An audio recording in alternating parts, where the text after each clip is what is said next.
2025 मायथाइनि फैगौ 1-2-3 फेब्रुआरियाव क'क्राझार जिल्लानि गौरां दैसा रुगुङाव खुंफुंनो लानाय ब्रैथि खेब थुनलाइयारि फोरबो लिटारेरि फेस्टिभेल बेयाव आङो बयबो थुनलाइ मोजां मोनगिरि अनसायगिरि हास्थायगिरि बिथांमोनखौ खावलायनानै गोजोननाय हामलायनाय बावहरग्रोबाय।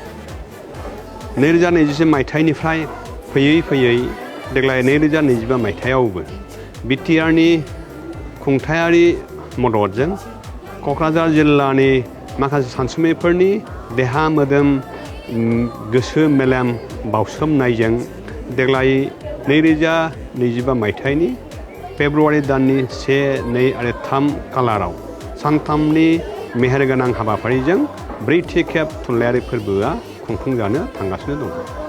बे देग्लायनि फोरबोआव भारतनि खना खनला थानाय थुनलाइगिरिफोर खन्थाइगिरिफोर सल' लिरगिरिफोर आरो देंखोगिरिफोरजों लोगोसे भारतनि बाहेरानि गासै 9 खन्थाइगिरि थुनलाइगिरि बिथांमोनाबो बाहागो लागोन।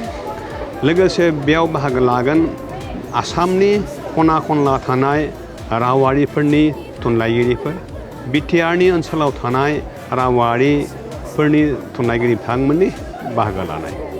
बे थुनलाइयारि फोरबोनि गुबै बिथिङानो जादों एबा गुबै आयदायानो जादों गोजोन बिलाइनाय, खौसेथि बिलाइनाय, अनलायनाय बिलाइनाय आरो बे गोजोन खौसेथिनि गेजेरजोंनो सुबुंनि जौगानाय, बिटिआर ओनसोलनि जौगानाय आरो आसामनि भारतनि जौगानायनि गुबै थांखि।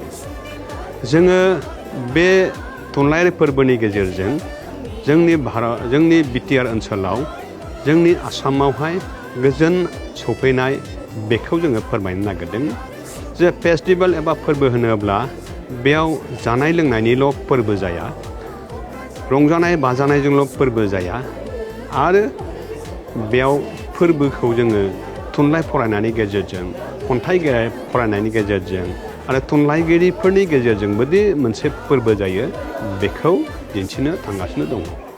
जोङो 2020 मायथाइनि बे थुनलाइयारि फोरबो फालिनायनि गेजेरजों जेरैबायदि फिडबेक एबा गाहाम फिनथाय मोनबोगासिनो दङ बेयो जोंनि ओनसोलनि थाखाय बिटिआर खुंथायनि थाखाय आरो जुनियायै बर'फोरनि थाखाय बिराद मोजां मोनसे फिडबेक आरो बे फिडबेकखौ लानानैनो जोङो आवगायगासिनो दङ।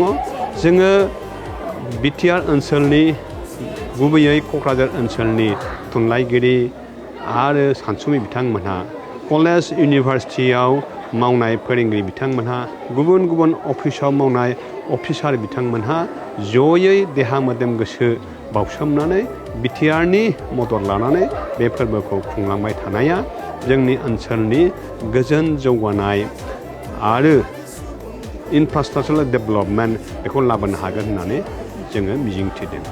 पेन इज माइटियार देन स्वord, कोलोमा थुंग्रिनिख्रुइ गोबावसिन। कोलोमखौ दैयो थुनलाइगिरिफ्रा, कोलोमखौ दैयो खन्थाइगिरिफ्रा। बेनिखायनो खन्थाइगिरि थुनलाइगिरिफोरनि दैनाय कोलोमनि सक्तिजों गोहोजों जोङो देरहासारनायनि लामाजों आवगायलांनायनि मिजिंजों देग्लायनि हारिमु थुनलाइ आरो खन्थाइनि गेजेरजों गुबुन गुबुन हारिफोरनि गेजेरावहाय गोरोबलायनाय खौसेथि अनलायनायनि गुबै मन्त्र एबा मेइन थिमखौ लानानै फैगौ 1, 2, 3 फेब्रुआरियाव खुंजानो गोनां गौरां दैसानि सेरफाङाव खुंजानो गोनां थुनलाइयारि फोरबोआव आं बयखौबो गंगायै खावलायहरबाय।